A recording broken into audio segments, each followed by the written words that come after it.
Meu genro trancou a geladeira e disse que ele quem pagava. No outro dia devolvi toda a humilhação. Eu estava na sala, sentado naquela poltrona velha que trouxe da minha antiga casa, quando ouvi o barulho de metal batendo na cozinha. Era meio da tarde de um sábado frio aqui em Curitiba, e pela janela dava para ver a garoa fina caindo sobre o quintal. Levantei devagar, o joelho estalando como sempre, e fui até lá ver o que era. Foi quando vi um cadeado prateado novo trancando a porta da geladeira. Diego estava de pé na frente dela de braços cruzados, com aquele sorriso de canto de boca que eu já conhecia bem. Minha filha Renata estava encostada no balcão, olhando para o chão, com as mãos apertando uma caneca vazia. Antes que eu pudesse perguntar qualquer coisa, Diego virou para mim e disse bem alto, como se quisesse que o mundo inteiro ouvisse: "Seu Sérgio, a partir de agora, quem paga aqui sou eu, e quem não contribui, não come à vontade. A comida dessa casa tem dono."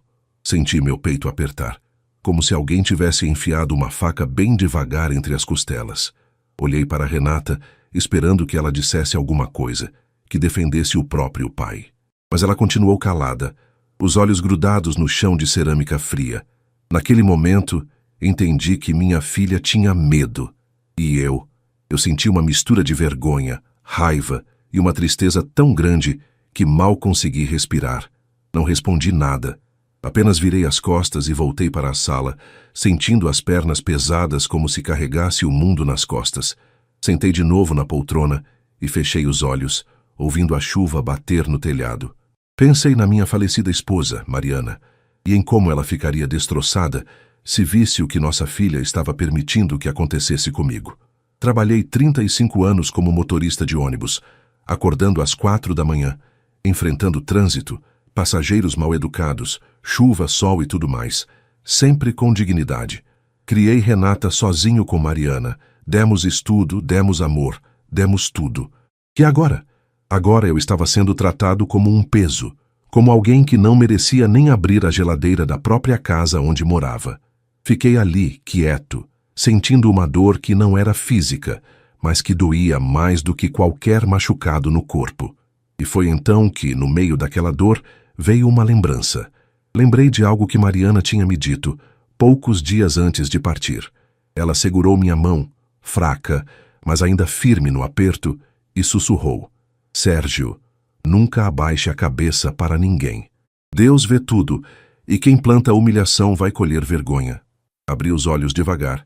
Enxuguei uma lágrima que teimava em escorrer e, pela primeira vez desde que mudei para aquela casa, senti algo diferente crescendo dentro de mim. Não era raiva, era determinação. Se Diego achava que eu ia aceitar aquilo calado, ele estava muito enganado. Não ia gritar, não ia fazer escândalo, não ia brigar, mas também não ia deixar barato. Naquele exato momento, com a chuva caindo lá fora e o silêncio pesado dentro de casa, decidi que no dia seguinte tudo ia mudar. E mudou de um jeito que ninguém, absolutamente ninguém esperava. Se você está gostando dessa história, deixe nos comentários de onde você está assistindo e se inscreva no canal para não perder nenhuma história de superação e fé. Morar com a filha não era o plano. Nunca foi. Depois que Mariana morreu, há 3 anos, fiquei um bom tempo sozinho na nossa casa. Aquela casinha simples no bairro Cajuru, onde criamos Renata e vivemos os melhores anos da nossa vida. Cada canto daquela casa tinha uma memória. A sala onde Renata aprendeu a andar, a cozinha onde Mariana fazia aquele bolo de fubá que enchia a casa de cheiro bom, o quintal onde passei tantas tardes regando as plantas e conversando com Deus sobre a vida. Mas a casa era grande demais para um homem só. As paredes ecoavam vazio, e as contas começaram a pesar na aposentadoria de R$ 1.400 que eu recebia todo mês. Luz, água, IPTU, mercado, tudo foi ficando apertado. Comecei a me sentir sufocado, não pela solidão, mas pela impossibilidade de manter aquele lugar que guardava tantas lembranças. Foi quando Renata apareceu. Ela chegou numa tarde de domingo, com aquele sorriso carinhoso que sempre teve desde pequena, trouxe um bolo caseiro e sentou comigo na varanda. "Pai, eu estava pensando, o senhor não quer vir morar com a gente. A casa é grande, tem um quarto sobrando e eu vou poder cuidar do senhor. O senhor não precisa ficar aqui sozinho passando dificuldade." Ela falou isso com os olhos brilhando, cheios de preocupação genuína, e eu senti o coração apertar de gratidão. Diego estava junto, encostado no batente da porta, com as mãos no bolso. Acenou com a cabeça, meio sem jeito, mas confirmou. Seu Sérgio, a gente tem espaço. Sem problema. Na época achei que ele estava sendo sincero. Achei que minha filha tinha casado com um homem de bem, que sabia o valor da família. Como eu estava enganado. Vendi a casa. Foi doloroso embalar cada objeto, cada foto, cada pedacinho da minha vida com Mariana. Mas pensei que era o certo a fazer. Recebi um valor bom pela venda, guardei numa poupança para ter uma reserva de emergência e para não depender totalmente deles. Mudei para a casa de Renata e Diego no bairro Água Verde, uma casa de 2 andares, bem maior que a minha, com portão automático, quintal gramado, churrasqueira e até uma piscina pequena nos fundos. Nos primeiros dias, até parecia que tinha sido a decisão certa. Renata preparava minhas refeições favoritas, me mostrava os cômodos da casa, arrumou o quarto com carinho, colocando até algumas fotos de Mariana na mesinha de cabeceira para eu me sentir em casa. Diego era educado, conversava no café da manhã, perguntava se eu estava precisando de alguma coisa. Mas aquilo durou pouco, muito pouco. As coisas começaram a mudar devagar, como uma torneira que vai pingando até virar uma enchente. Primeiro foram as piadinhas. A gente estava jantando e Diego soltou. E aí, seu Sérgio, quando é que o senhor vai voltar a trabalhar? Aposentado é bom, hein?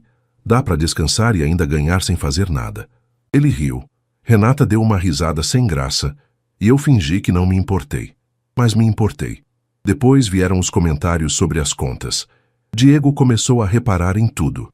Se eu deixava a luz do quarto acesa por mais tempo, ele falava: Pai, apaga a luz quando sair do quarto. A conta de luz aqui não é barata, não. Se eu tomava um banho mais demorado, ele comentava no jantar: Olha, todo mundo aqui em casa toma banho rápido, viu? Água tá cara. Renata ficava quieta, mexendo na comida no prato sem coragem de defender o próprio pai. Mas o pior não eram os comentários. O pior era o jeito que ele olhava para mim, como se eu fosse um peso, como se minha presença ali fosse um favor que ele estava fazendo e que eu devia agradecer todo santo dia.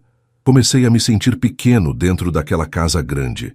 Comecei a andar na ponta dos pés, literal e figurativamente, tentando não incomodar, não ser notado, não dar motivo para mais comentários. Renata mudou também. Minha filha, que sempre foi uma menina alegre, cheia de vida, foi se apagando aos poucos. Percebi que ela não trabalhava, dependia de Diego para tudo, e isso a deixava numa posição frágil. Ela tinha medo. Medo de contrariar o marido, medo de perder o conforto, medo de ficar sozinha. E eu vi minha filha virando sombra de si mesma e não consegui fazer nada. Pelo menos, não ainda. Os meses foram passando, e a sensação de ser um estranho na própria casa da minha filha foi crescendo. Até que chegou aquele sábado, o sábado do cadeado, o sábado que mudou tudo. Aquele sábado amanheceu frio, típico de Curitiba no meio do inverno. Acordei cedo, como sempre, por volta das 6 da manhã. O hábito de 3 décadas dirigindo ônibus não sai de você só porque se aposentou. Me arrumei, fui até a cozinha e fiz meu café. Pão com margarina e café preto. Simples, do jeito que sempre gostei. Renata ainda estava dormindo e Diego tinha saído cedo para jogar futebol com os amigos dele. A casa estava silenciosa, só o barulho da geladeira ligando e o vento batendo na janela. Levei minha xícara para a sala e sentei na poltrona que trouxe da minha antiga casa, a única coisa ali que realmente parecia minha. Peguei o jornal e comecei a ler as notícias, tentando ocupar a mente. Mas a verdade é que minha cabeça estava pesada. Eu me sentia cansado, não do corpo, mas da alma. Cansado de andar pisando em ovos, cansado de me sentir indesejado, cansado de ver minha filha infeliz e não poder fazer nada. Por volta das 2 da tarde, ouvi o barulho do portão abrindo. Era Diego voltando do futebol. Ele entrou pela porta dos fundos, cumprimentou Renata, que estava na cozinha, e foi direto para o quarto tomar banho. Eu continuei na sala, fingindo estar concentrado no jornal, mas, na verdade, estava atento a tudo o que acontecia naquela casa. Uns 20 minutos depois, Diego desceu. Ouvi ele passando pela sala, indo direto para a cozinha. Então, ouvi o barulho. Um barulho de metal, como se estivesse instalando alguma coisa. Franzi a testa, larguei o jornal e fiquei prestando atenção. Ouvi Renata perguntar baixinho: Amor, o que você está fazendo? Resolvendo um problema que já deveria ter sido resolvido faz tempo, ele respondeu, com aquela voz firme, cheia de autoridade. Senti um arrepio subir pela espinha. Levantei da poltrona, devagar, e fui até a cozinha. Quando cheguei na porta, vi a cena que nunca vou esquecer pelo resto da minha vida. Diego estava de pé na frente da geladeira, segurando um cadeado prateado na mão, novo, daqueles grandes, de segurança. A porta da geladeira tinha uma tranca improvisada, feita com 2 argolas de metal parafusadas, no eletrodoméstico e no armário ao lado. E o cadeado estava trancando as 2 argolas. Renata estava encostada no balcão, com os braços cruzados, o rosto pálido, olhando para o chão. O que é isso? Eu perguntei, com a voz saindo mais fraca do que eu queria. Diego se virou para mim, e pela primeira vez vi aquele sorriso. Um sorriso de canto de boca, cheio de satisfação, como se estivesse fazendo algo que ele já queria fazer havia muito tempo. Ah, seu Sérgio, bom que o senhor apareceu. Vou explicar a novidade. Ele deu 2 passos na minha direção, cruzou os braços e continuou. A partir de hoje a geladeira fica trancada fora do horário das refeições. Só abro no café da manhã, no almoço e no jantar. Quem paga as contas aqui sou eu, e quem não contribui com nada não tem direito de comer à vontade. Comida tem dono, seu Sérgio, e o dono sou eu. Senti como se alguém tivesse me dado um soco no estômago. As palavras saíram da boca dele devagar, mastigadas, como se ele estivesse saboreando cada sílaba. Olhei para Renata, esperando, implorando com os olhos para que ela dissesse alguma coisa. Mas minha filha continuou calada, com os olhos cheios de lágrimas, tremendo, mas sem coragem de me defender. Diego, isso é um absurdo, eu disse, sentindo a voz tremer. Eu sou o pai dela. Não sou um estranho. Não sou um invasor. Vim para cá porque ela me pediu. E eu aceitei o senhor aqui porque ela pediu. Ele rebateu com frieza. Mas isso não significa que o senhor vai mandar na minha casa. As regras aqui são minhas. E se o senhor não está feliz, a porta da rua é a serventia da casa. Ele deu as costas e saiu da cozinha, subindo as escadas com passos firmes, como se tivesse acabado de ganhar uma batalha. Fiquei ali parado, olhando para aquela geladeira trancada, sentindo a humilhação queimar cada pedaço da minha dignidade. Renata se aproximou de mim, tocou meu braço com a mão gelada e sussurrou com a voz quebrada: Desculpa, pai. Eu não sei o que fazer. Ele fica bravo se eu contrario ele. Eu tenho medo. Segurei a mão dela, apertei de leve e disse, mais para mim mesmo do que para ela: Não se preocupa, filha. Vai ficar tudo bem. Mas por dentro, eu estava despedaçado. Voltei para o quarto, fechei a porta e sentei na beira da cama. Olhei para a foto de Mariana na mesinha de cabeceira. Aquela foto que Renata tinha colocado lá para me fazer sentir em casa. E chorei. Chorei como não chorava desde o dia que coloquei Mariana para descansar. Chorei pela humilhação, pela dor de ver minha filha com medo, pela sensação de estar completamente sozinho no mundo. Mas no meio das lágrimas, algo aconteceu. Veio a lembrança. A voz de Mariana, clara como se ela estivesse ali ao meu lado. Ela estava deitada na cama do hospital, nos últimos dias de vida, segurando minha mão com a força que ainda tinha. Olhou nos meus olhos e disse, Sérgio, promete uma coisa para mim. Nunca abaixe a cabeça para ninguém. Não importa o que aconteça, não importa quem tente te humilhar, você levanta a cabeça e lembra quem você é. Deus vê tudo. E quem planta a humilhação, uma hora vai colher vergonha.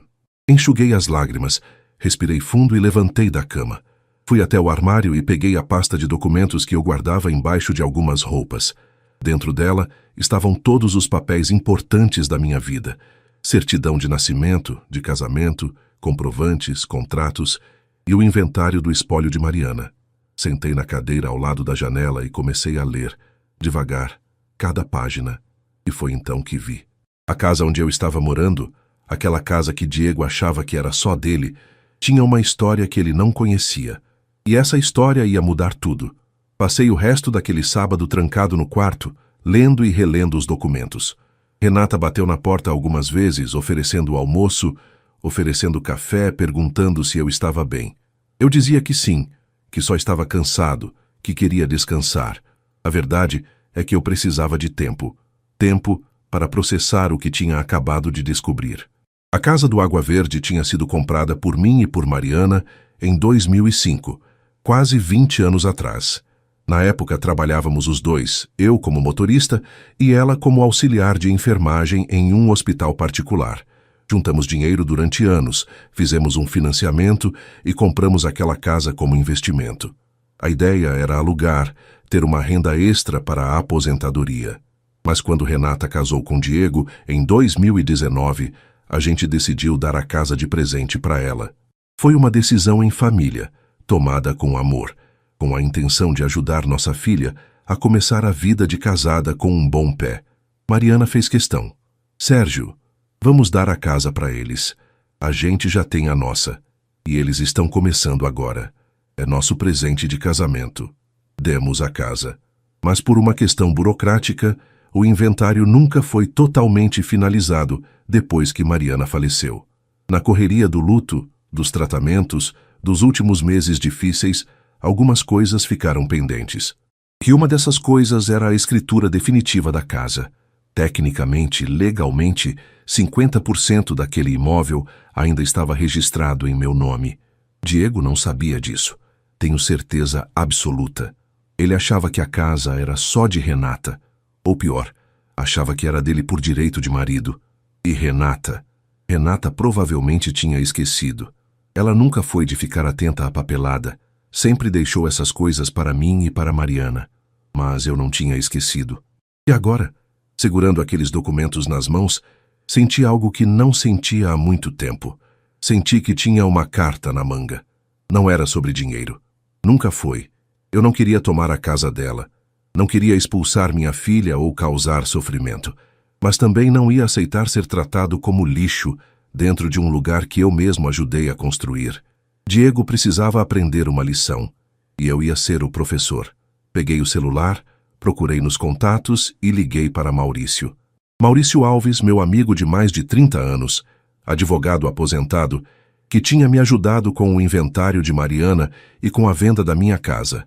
Um homem de palavra, de fé, que sempre me deu conselhos sábios nos momentos difíceis. O telefone tocou 3 vezes antes dele atender. Sérgio, quanto tempo, meu amigo? Tudo bem com você? A voz dele era calorosa, cheia de vida, mesmo aos 68 anos. Maurício, eu preciso da sua ajuda. Eu disse direto. Preciso resolver uma situação aqui em casa e só você pode me orientar. Expliquei tudo. Desde o dia que mudei para a casa de Renata, passando pelas humilhações, os comentários, até chegar no cadeado da geladeira. Maurício ouviu em silêncio, apenas soltando alguns de vez em quando. Quando terminei, ele ficou quieto por uns segundos. Então disse, com aquela voz calma e firme que sempre teve: Sérgio, você tem todo o direito sobre metade dessa casa. Isso é um fato legal, inquestionável. Agora, o que você quer fazer com essa informação? Porque podemos resolver isso de várias formas. Você pode exigir sua parte, pode vender sua porcentagem para eles, pode até entrar com uma ação de desocupação se quiser. Mas antes de tudo, você precisa me dizer: o que você quer? Respirei fundo. Eu quero justiça, Maurício. Quero respeito. Não quero tirar a casa da minha filha, mas também não vou continuar sendo humilhado por esse genro arrogante. Quero que ele saiba que não sou ninguém que ele possa pisar. Quero que minha filha acorde para a realidade e veja o tipo de homem com quem ela está casada. Entendi, Maurício respondeu. Então vamos fazer o seguinte. Segunda-feira de manhã, você vem aqui no escritório. Vou preparar alguns documentos, vou trazer tudo atualizado e vamos montar uma estratégia. Mas te adianto uma coisa, Sérgio. Você vai ter que ser forte. Porque quando a verdade vier à tona, vai ter choro, vai ter briga, vai ter consequência. Você está preparado para isso? Estou, eu respondi sem hesitar. Porque se tem uma coisa que Mariana me ensinou, é que a dignidade não se negocia. Desliguei o telefone e me senti diferente. Não era raiva o que eu sentia. Era clareza. Pela primeira vez desde que mudei para aquela casa, eu sabia exatamente o que fazer. Olhei pela janela e vi a noite chegando. as luzes da rua acendendo uma a uma, o movimento da vizinhança. Rezei. Rezei pedindo sabedoria, pedindo que Deus guiasse meus passos, pedindo que tudo se resolvesse da melhor forma possível. E então, esperei. Esperei pela segunda-feira. Esperei pelo momento certo. Porque se tem uma coisa que 35 anos dirigindo ônibus me ensinaram, é que paciência e timing são tudo. O domingo foi o dia mais longo da minha vida. Diego e Renata saíram para almoçar na casa dos pais dele e eu fiquei sozinho na casa. Recusei o convite. Disse que estava com dor de cabeça. A verdade é que eu não conseguiria olhar na cara de Diego e fingir normalidade. Não depois do que tinha descoberto. Não depois de ter decidido o que ia fazer. Aproveitei o tempo sozinho para pensar em cada detalhe. Maurício tinha razão. Quando a bomba estourasse, as coisas iam ficar difíceis. Renata ia sofrer. Diego ia ficar furioso. E eu precisava estar preparado para lidar com tudo isso sem perder a calma, sem perder a razão, sem deixar que a emoção atrapalhasse o que era certo. Fiz meu almoço simples, arroz e ovo. Sentei à mesa da cozinha e comi devagar, pensando. Olhei para a geladeira trancada com aquele cadeado ridículo e senti uma pontada de tristeza. Como tinha chegado a esse ponto? Como minha filha tinha permitido que as coisas chegassem a esse ponto? Mas logo em seguida veio a resposta. Medo. Renata tinha medo. Medo de perder o conforto. Medo de ficar sozinha. Medo de enfrentar a realidade. E Diego sabia disso. Usava esse medo como arma. Terminei de comer, lavei o prato e voltei para o quarto. Peguei um caderno velho que tinha na gaveta e comecei a escrever. Escrevi uma carta para Renata. Uma carta que talvez nunca entregasse, mas que precisava escrever para organizar meus próprios pensamentos. Minha filha querida, se você está lendo isso, é porque as coisas não saíram como eu esperava. Quero que você saiba que tudo que fiz por amor. Amor por você, amor pela memória da sua mãe, amor pela dignidade que todo ser humano merece. Não foi vingança, foi justiça. Foi me recusar a ser tratado como menos do que sou. Você merece ser feliz, Renata. Mas felicidade de verdade não vem de conforto material. Vem de respeito, de amor verdadeiro, de poder olhar no espelho e gostar da pessoa que você vê. Espero que um dia você entenda. Espero que um dia você encontre a coragem que eu sei que existe dentro de você. Te amo, filha. Sempre vou te amar. Seu pai, Sérgio.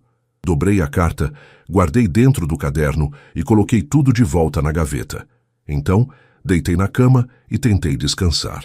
O sono não veio fácil, mas eventualmente o cansaço venceu. Na segunda-feira de manhã, acordei antes do sol nascer. Tomei banho, me vesti com a roupa mais apresentável que tinha. Uma calça social preta e uma camisa azul clara, e desci para a cozinha. Diego ainda estava dormindo, mas Renata já estava acordada, fazendo café. Bom dia, pai, ela disse com um sorriso fraco. O senhor vai sair? Vou resolver umas coisas, eu respondi pegando uma xícara de café. Vou demorar um pouco, mas volto antes do almoço. Ela acenou com a cabeça, sem perguntar mais nada. Percebi as olheiras no rosto dela, o cansaço nos ombros. Minha filha não estava bem, e isso me partia o coração. Mas também me dava mais certeza ainda de que estava fazendo a coisa certa. Saí de casa às 7 da manhã. O escritório de Maurício ficava no centro de Curitiba, perto da Praça Tiradentes, numa travessa da Rua 15. Peguei o ônibus. Velhos hábitos nunca morrem, e fiquei olhando pela janela durante todo o trajeto. A cidade acordando, as pessoas indo para o trabalho, o movimento das ruas. Tudo tão normal, tão cotidiano.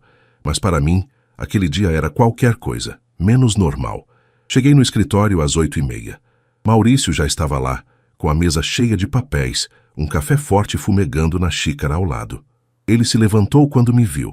Me abraçou forte e disse: "Vamos acertar isso, meu amigo. Vamos acertar do jeito certo." Sentamos, e ele começou a me explicar. "Sérgio, a situação é a seguinte. Você é coproprietário legal de 50% desse imóvel. Diego não pode te expulsar, não pode te impedir de viver lá, e muito menos pode te tratar como ele está tratando. Agora, o que eu sugiro é o seguinte: vamos notificar ele e Renata extrajudicialmente. Vou mandar uma carta oficial assinada por mim, explicando a situação legal e deixando claro que você tem direitos sobre aquela casa. Isso já vai causar um impacto. Depois, dependendo da reação deles, a gente decide os próximos passos. E se ele não aceitar? Eu perguntei. Aí a gente parte para a via judicial, mas acredito que não vai chegar a esse ponto. Quando ele perceber que você não é o velhinho indefeso que ele pensa que é, ele vai recuar. Homem arrogante é assim, só bate em quem acha que não vai revidar. Na hora que vê resistência, murcha. Passamos a manhã inteira ali, revisando documentos, assinando papéis, montando a estratégia. Maurício preparou a notificação extrajudicial com uma linguagem técnica, mas ao mesmo tempo clara. O documento basicamente dizia: Sérgio Silva é coproprietário legal de 50% do imóvel localizado na rua tal, número tal, bairro Água Verde. Qualquer tentativa de coação, humilhação ou expulsão do referido proprietário será respondida com as medidas legais cabíveis. No final da manhã, Maurício olhou para mim e disse: Sérgio, última pergunta antes de eu enviar isso. Você tem certeza? Porque uma vez que essa carta chegar na mão deles, não tem mais volta. As coisas vão mudar, e vão mudar rápido. Olhei nos olhos do meu amigo e respondi, com uma firmeza que surpreendeu até a mim mesmo. Tenho certeza. Maurício, eu passei a vida inteira sendo honesto, trabalhando duro, tratando todo mundo com respeito. Não vou passar o resto dos meus dias sendo pisoteado por um homem que não sabe o valor de nada. Manda a carta.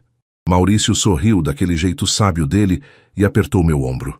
Você é um homem de honra, Sérgio, e homens de honra sempre vencem no final. Vou enviar isso hoje mesmo, por cartório, com aviso de recebimento.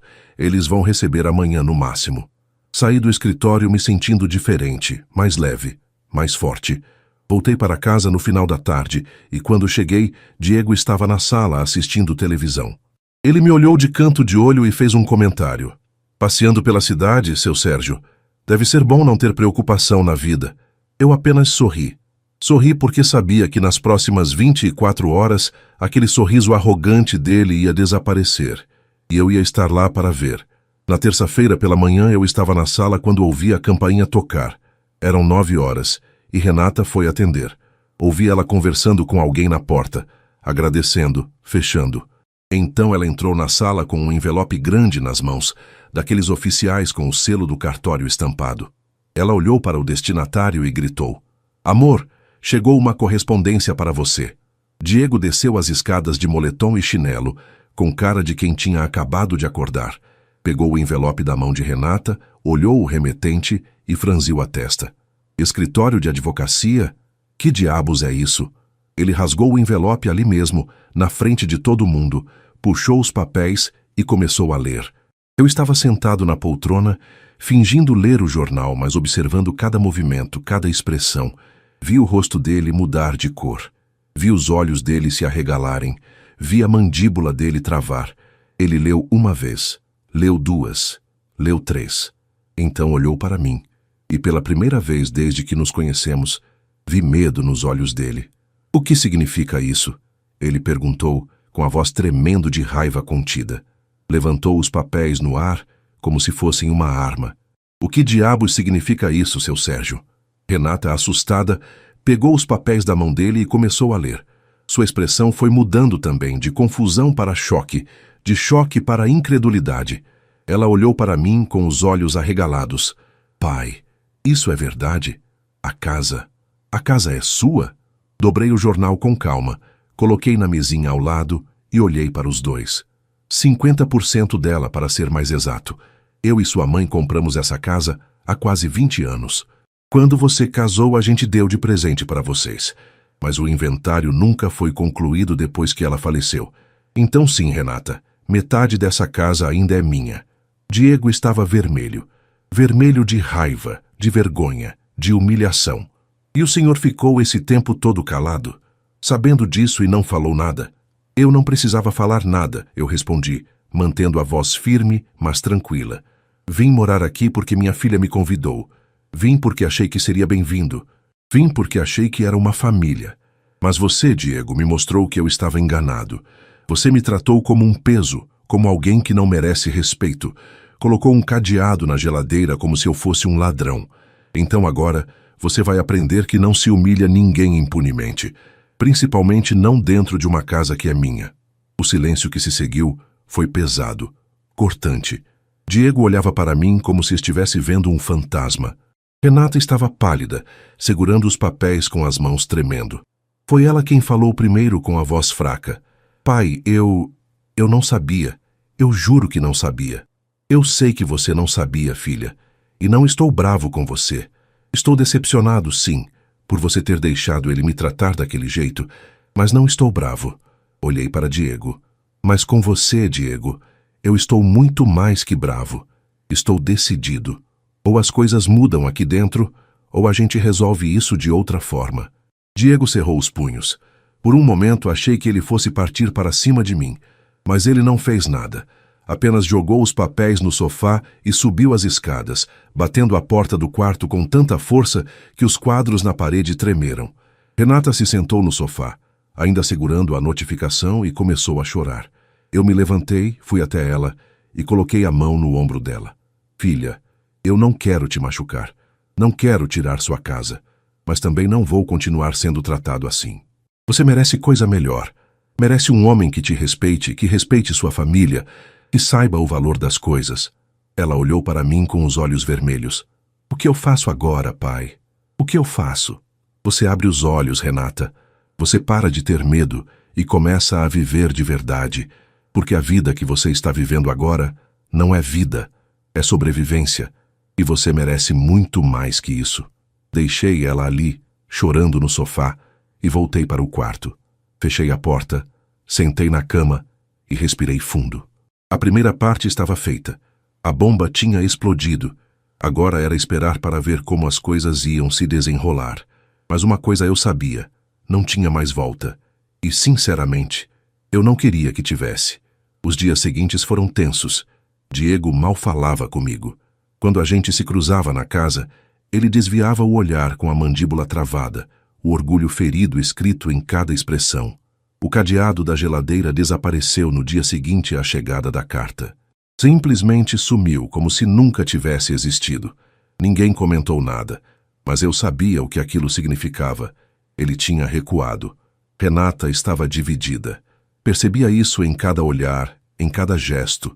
Ela tentava manter a paz, fazia as refeições em silêncio, evitava qualquer assunto que pudesse gerar conflito. Mas algo tinha mudado nela também.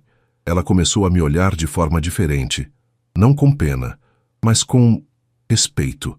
Como se tivesse redescoberto quem eu realmente era. Uma noite, ela bateu na porta do meu quarto. Eram quase 11 horas. Pai, o senhor está acordado? Posso entrar? Eu estava lendo a Bíblia, como fazia todas as noites antes de dormir. Claro, filha. Entre. Ela entrou, fechou a porta atrás de si e sentou na beirada da cama. Ficou uns segundos em silêncio, mexendo nas unhas, claramente nervosa. Então falou: Pai, eu preciso te pedir desculpas, por tudo. Pelo que o Diego fez por não ter te defendido, por ter deixado as coisas chegarem a esse ponto. Eu tenho vergonha de mim mesma. Fechei a Bíblia e coloquei na mesinha. Renata, você não precisa ter vergonha. Você estava com medo. Eu entendo isso. Mas agora você precisa decidir o que quer para a sua vida. Porque o medo não pode ser o que guia suas escolhas. Não para sempre. Ela começou a chorar, daquele jeito silencioso, com as lágrimas escorrendo sem fazer barulho. Eu não sei o que fazer, pai.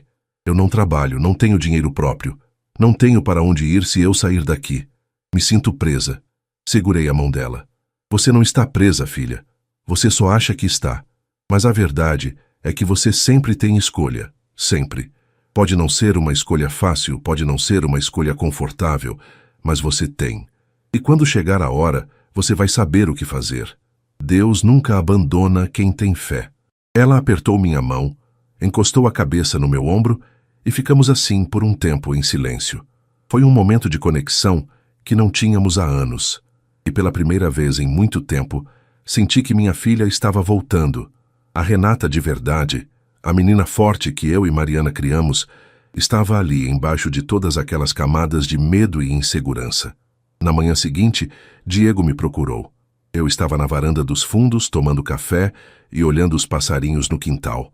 Ele chegou com as mãos no bolso, claramente desconfortável. Seu Sérgio, a gente precisa conversar. Estou ouvindo, eu disse, sem tirar os olhos dos passarinhos.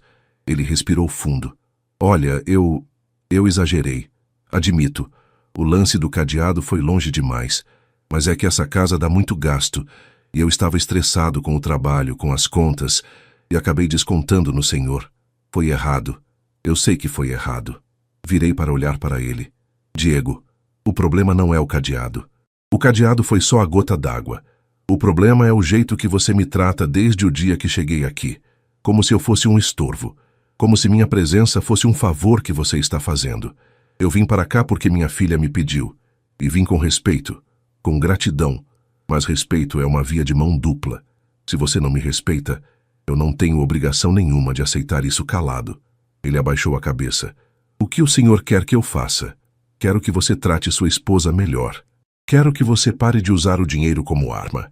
E quero que você me trate como um ser humano, não como um peso. Fiz uma pausa. E se você não conseguir fazer isso, então a gente precisa sentar e ter uma conversa mais séria sobre essa casa. Porque eu posso muito bem vender minha parte, pegar o dinheiro e ir embora. Mas aí vocês vão ter que comprar minha metade ou aceitar que eu venda para um terceiro. E eu não acho que você quer um estranho como coproprietário, quer?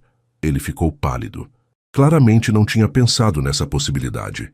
Não, eu não quero isso. Então muda, Diego. Muda enquanto ainda dá tempo. Porque Renata merece coisa melhor.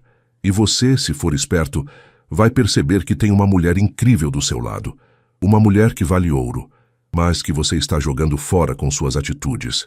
Ele acenou com a cabeça, murmurou com licença, e saiu. Fiquei ali, olhando para o quintal, sentindo uma paz estranha. Não era vitória o que eu sentia. Era justiça. Era a sensação de ter feito a coisa certa, mesmo que tivesse sido difícil, mas eu sabia que ainda não tinha acabado. A tempestade tinha passado, mas o mar ainda estava agitado, e algo me dizia que mais coisas ainda estavam por vir. 2 semanas depois da carta, Renata tomou uma decisão que me surpreendeu. Ela anunciou no café da manhã que ia procurar emprego. Diego quase cuspiu o café. Emprego? Para quê? Você não precisa trabalhar. Eu ganho o suficiente para nós dois. Não é questão de precisar, Diego. Ela respondeu com uma firmeza na voz que eu não ouvia há anos. É questão de querer. Eu quero ter meu próprio dinheiro. Quero ter minha independência. Quero me sentir útil. Ele tentou argumentar, mas ela não cedeu. E eu fiquei calado, apenas observando, mas por dentro estava sorrindo. Minha filha estava acordando. Estava voltando a ser dona de si mesma. E isso valia mais do que qualquer vitória pessoal que eu pudesse ter. Ela começou a enviar currículos, a fazer entrevistas. Tinha formação em administração, mas há anos não trabalhava. Mesmo assim, não desistiu. E 3 semanas depois, conseguiu. Uma vaga de assistente administrativa em uma clínica veterinária, ali perto de casa. O salário não era grande, mas era dela. E quando ela recebeu a notícia da aprovação, vi os olhos dela brilharem de um jeito que não brilhavam há muito tempo. No dia em que ela começou a trabalhar, fiz questão de acordar cedo e preparar o café da manhã para ela. Fiz pão na chapa, bolo, café fresco. Quando ela desceu, arrumada com a bolsa a tiracolo, pronta para o primeiro dia, eu disse: "Sua mãe estaria muito orgulhosa de você hoje, Renata." Ela me abraçou forte e sussurrou no meu ouvido: "Obrigada, pai, por não ter desistido de mim." Diego, por sua vez, mudou. Não completamente, porque gente não muda da noite para o dia, mas mudou o suficiente. Ele parou com os comentários ácidos, começou a ajudar mais em casa, passou a tratar Renata com mais carinho. Comigo, ele era respeitoso. Não éramos amigos, provavelmente nunca seríamos, mas havia uma convivência civilizada. E para mim, isso já era o suficiente. Um dia ele me procurou de novo, dessa vez com uma proposta. "Seu Sérgio, eu estava pensando, eu quero comprar sua parte da casa. Não é para te expulsar, nada disso. Mas acho que seria melhor para todo mundo se as coisas ficassem mais definidas. Posso te fazer uma oferta justa. O senhor pega o dinheiro, pode alugar um apartamento ou comprar um lugar seu, ter sua independência, O que o senhor acha? Pensei por um momento. A proposta fazia sentido, mas algo dentro de mim hesitava. Diego, vou pensar sobre isso. Mas te digo uma coisa. Se eu aceitar, tem que ser pelo preço justo de mercado. Nada de me empurrar um valor baixo, porque você acha que estou precisando. Combinado? Combinado, ele respondeu, e pela primeira vez apertamos as mãos. De verdade. Conversei com Maurício, que avaliou a proposta e me deu o valor de mercado da minha metade. Era uma quantia considerável. Dava para comprar um apartamento pequeno e ainda sobrar uma reserva boa. Pensei, orei, ponderei. E então decidi aceitar. Não porque eu queria ir embora, mas porque percebi que Renata precisava daquele espaço para construir a vida dela, sem a presença constante do pai. Ela estava crescendo de novo, se redescobrindo, e eu não queria ser uma muleta. Queria que ela voasse com as próprias asas. Marcamos a venda para o mês seguinte. Diego conseguiu um financiamento para me pagar, e tudo foi feito oficialmente, em cartório, com advogados dos dois lados. No dia da assinatura, apertamos as mãos de novo, e dessa vez vi algo diferente nos olhos dele. Não era mais arrogância, era reconhecimento. Ele tinha aprendido a lição. Com o dinheiro da venda, comprei um apartamento pequeno no bairro Boqueirão, perto de um parque que eu sempre gostei. 2 quartos, sala, cozinha, uma varandinha com vista para as árvores. Era simples, mas era meu, totalmente meu. E depois de tanto tempo me sentindo deslocado, ter um lugar que era só meu parecia um luxo. Renata me ajudou com a mudança. Diego também veio, carregou caixas, montou móveis, sem reclamar. No final do dia, quando tudo estava mais ou menos no lugar, Renata me abraçou e disse: "Pai, promete que vai vir almoçar em casa todo domingo." "Promete." "Prometo, filha. Podem contar comigo." E eu cumpri. Todo domingo, ia até a casa deles. Almoçávamos juntos, conversávamos, ríamos. Diego e eu nunca nos tornamos melhores amigos, mas desenvolvemos um respeito mútuo. Ele amadureceu. Renata floresceu. E eu encontrei minha paz. Comecei a frequentar o grupo da terceira idade da igreja do bairro. Conheci gente nova, fiz amizades, participei de viagens, de passeios, de encontros. Descobri que a vida depois dos 60 não era o fim, era um recomeço, e que ainda havia muito pela frente. Uma tarde, sentado na minha varandinha, tomando um chimarrão e olhando o pôr do sol, lembrei de tudo que tinha acontecido, do cadeado na geladeira, da humilhação, da carta do advogado, da mudança, e percebi algo. Não tinha sido sobre a casa. Nunca foi sobre a casa. Foi sobre dignidade. Foi sobre não aceitar ser menos do que eu era. Foi sobre ensinar para Diego e principalmente para Renata, que respeito não se negocia. Peguei o celular e liguei para Renata. Ela atendeu no segundo toque. "Oi, pai. Tudo bem?" "Tudo ótimo, filha. Só liguei para dizer que te amo e que estou muito orgulhoso de você." Ouvi a voz dela embargando. "Eu também te amo, pai. Muito." Desliguei e voltei a olhar para o céu. As nuvens estavam cor-de-rosa. O vento era fresco e, pela primeira vez em muito tempo, eu me sentia completo. Mariana tinha razão. Deus vê tudo, e quem planta humilhação, colhe vergonha. Mas quem planta dignidade, colhe respeito. E eu tinha colhido muito mais do que esperava. Alguns meses depois de me mudar, Renata me ligou. Havia uma empolgação diferente na voz dela. "Pai, eu preciso te contar uma coisa. Pode vir aqui em casa hoje à tarde?" Fui.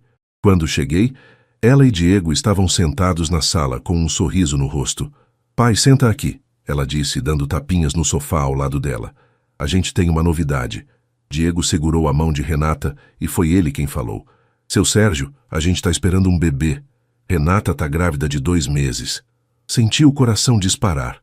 Uma onda de emoção me tomou. Ia ser avô. Depois de tudo que tinha acontecido, depois de toda a dor, toda a luta, a vida estava me dando esse presente. Levantei, abracei Renata, apertei a mão de Diego e deixei as lágrimas caírem sem vergonha. "Vocês não sabem o quanto isso significa para mim," eu disse, com a voz embargada.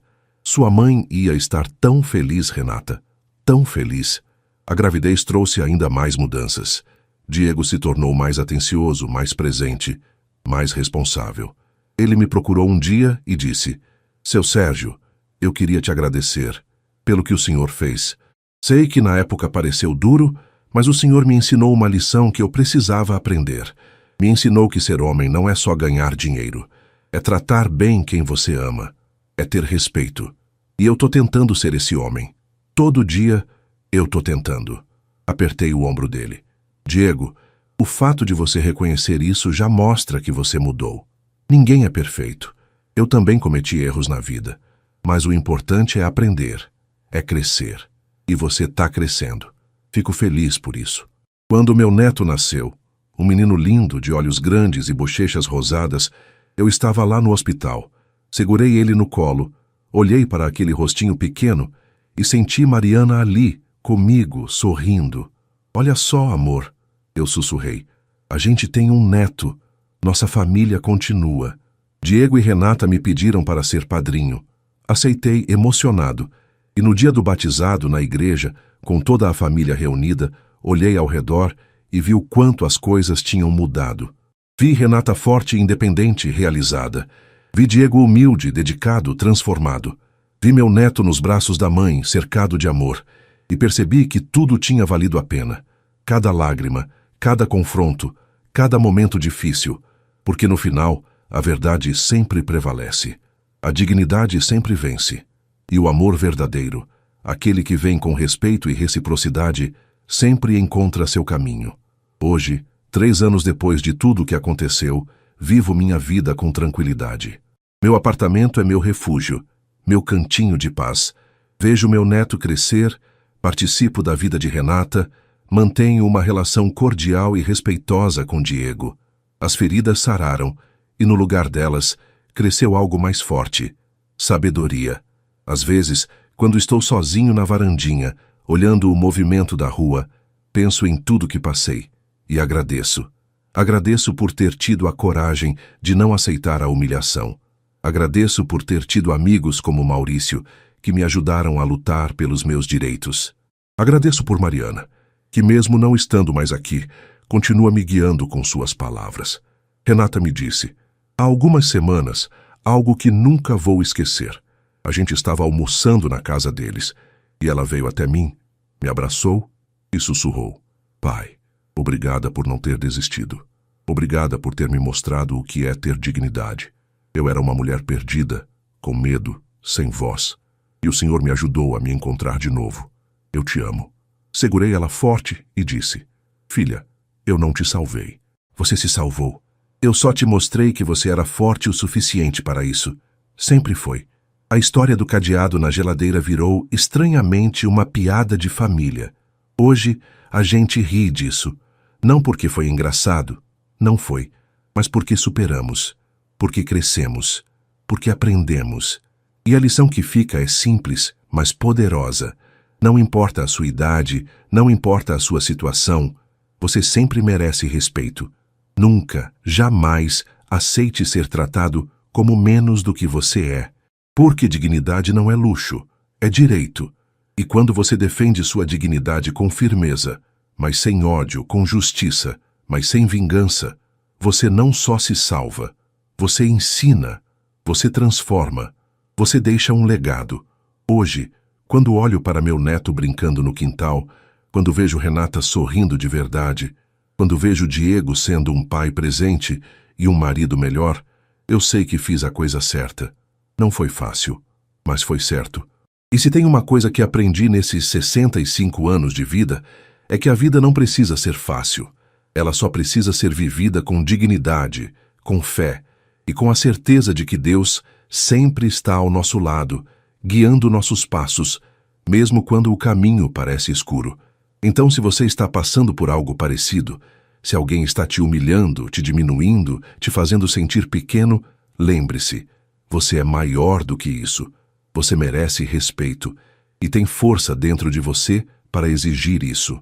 Pode não ser fácil, pode doer, mas no final, quando você olhar para trás, vai saber que valeu cada passo, porque no final das contas, quem planta humilhação, colhe vergonha.